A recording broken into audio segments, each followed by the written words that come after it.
It's news time. Information is power. The current, the news headline. I am still optimistic that Buhari will release Kanu. Amaechi speaks. While many have closed the possibility of President Muhammadu Buhari releasing Nnamdi Kanu from detention through political means, the leader of the Igbo high-powered delegation to Aso Rock, Amaechi, has declared that he still believes that President Muhammadu Buhari will free Nnamdi Kanu from DSS custody. Amaechi was speaking with the Punch newspaper concerning the issue bordering on Kanu's freedom, which was said to have been rejected by President Muhammadu Buhari, told the Igbo community delegation to Aso Rock that he would consider their request even though it was hard. But during his recent interview with the channel's television show, Buhari declared that he would not interfere with the judiciary on Kanu's case, saying that he should prove his case in the court.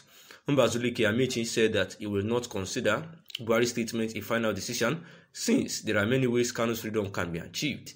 He said that it can be achieved through courts, that is the legal and also political means, and still believes that it is still possible. The statement from the First Republic parliamentarian was a fatherly approach to issues. He believed that anything could happen since Buhari is a father who is thinking of the good of Nigeria. As for Amaechi, he still has contact with Buhari and believes that his plea is not totally ignored as people thought. And this is still the resolution and view amidst the space of Kanu's release as fostered and by the Igbo political leaders headed by Amaechi.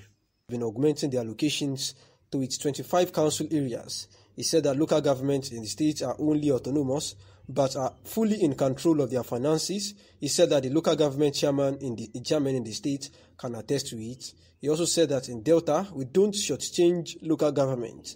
The administration of His Excellency, Senator Dr. Ifeanyi Okowa, is known for transparency, accountability, and strict adherence to due process. Over the years, we have engaged the 25 local governments in good relationships. Delta has been encouraging its local government with funds. We do provide them with funds when they don't have to run the system, and local government chairmen can attest to that. The state government has been assisting the local government with 500 million monthly to augment their allocation. He wondered how a council area that is battling to survive with mega allocation would be made to sign to be underpaid when they have financial need. The state government intervenes. No local government chairman has ever complained about that in Delta, and if other states or the federal government is doing that and killing local government system without power devolution, Delta is not, he added. But the indigenous people of Biafra, IPOB, and its military wing, Eastern Security Network, as the primary cause of insecurity in the state and southeastern part of Nigeria. However, Governor Hope Uzodinma is convinced beyond the activities of the IPOB, where the governor, in his own view, that there are bigger sponsors in the picture that are actually responsible for the insecurity sopping in his leadership, and saying that precisely the governor accused the former governor of Imo State, Senator Rochas Okorocha, and the governorship candidate for Action Alliance in the 2019 gubernatorial election, Uche Umosu, who happens to be the son-in-law of Okorocha, as the financier of banditry and also kidnapping in Imo State. And since the revelation by the Imo State government, there have been arguments suggesting the exoneration of the indigenous people of Biafra from the insecurity challenges in Imo State.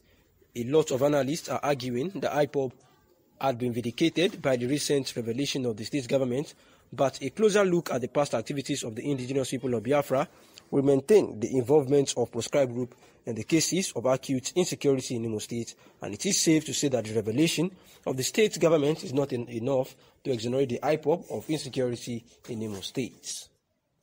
Rather than clear their names, they appear bent on using overt and covert means to blackmail the police high command, which legitimately arrested Uche Umosu.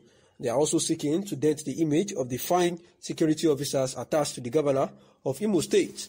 The statement issued on Monday and made available read: plots by those believed to be foiling insecurity, particularly kidnapping, banditry, arson, and cannibalism in Imo State, ahead of January 4, 2022.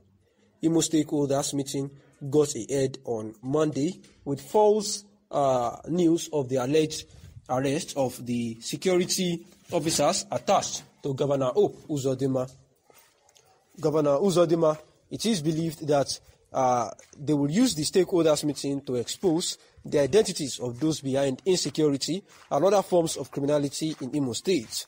This has prompted Imo citizens to become more curious to discover the identities of those undermining their peace and prosperity. Thus, the current media frenzy by both Rochas Okorocha and Uche Nwosu appears to be strengthening the notion of culpability.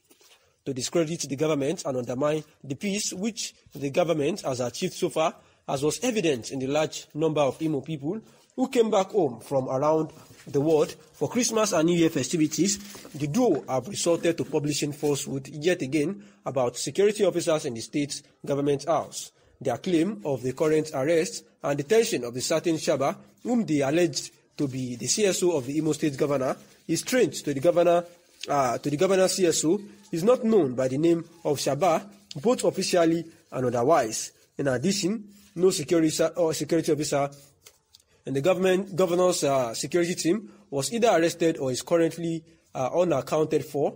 As such, the entire story can be described as a poor scripted fabrication aimed at misleading the unsuspecting public.